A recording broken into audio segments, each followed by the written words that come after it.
नमस्कार शेतकरी मित्रांनो, गेल्या काही दिवसांपासून सोशल मीडियावर अशी जोरदार चर्चा सुरू आहे की केंद्र शासनाने खरीप पीक विमा 2025 मधील शेतकऱ्यांसाठी 24,000 कोटी रुपये मंजूर केले आहेत.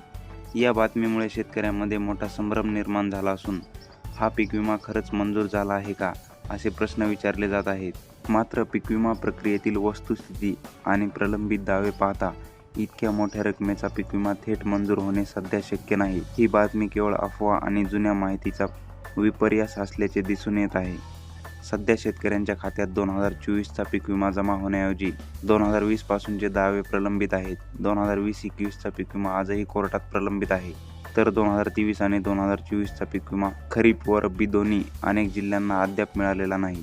नांदेड, परभणी, धाराशिव, सोलापूर या जिल्ह्यांमध्ये 2024च्या पीक विम्याचे शेतकरी आजही वाट पाहत आहेत.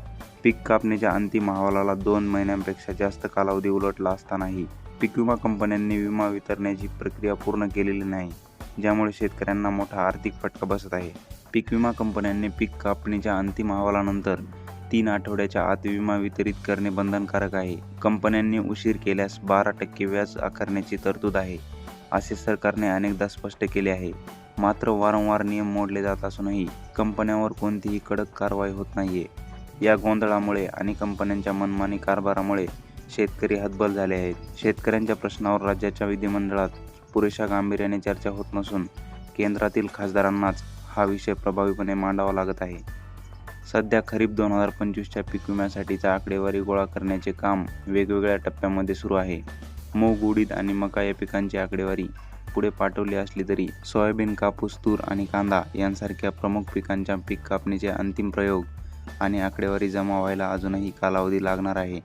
जोपर्यंत कृषी विभाग आणि विमा कंपन्या यांच्याकडून पीक कापणीचे अंतिम अहवाल येत नाहीत, तोपर्यंत पुढील पीक विम्याचा विषय मार्गी लागत नाही. त्यामुळे शेतकऱ्यांनी कोणत्याही अफवांवर विश्वास न ठेवता सरकारी पोर्टलवर किंवा कृषी विभागाकडे त्यांच्या प्रलंबित दाव्यांची स्थिती तपासणे आवश्यक आहे. तर अशा प्रकारे शेतकरी मित्रांनो, खरीप पीक विमा 2025साठी कुठल्याही प्रकारचा 24 कोटी रुपयांचा निधी मंजूर झालेला नाही.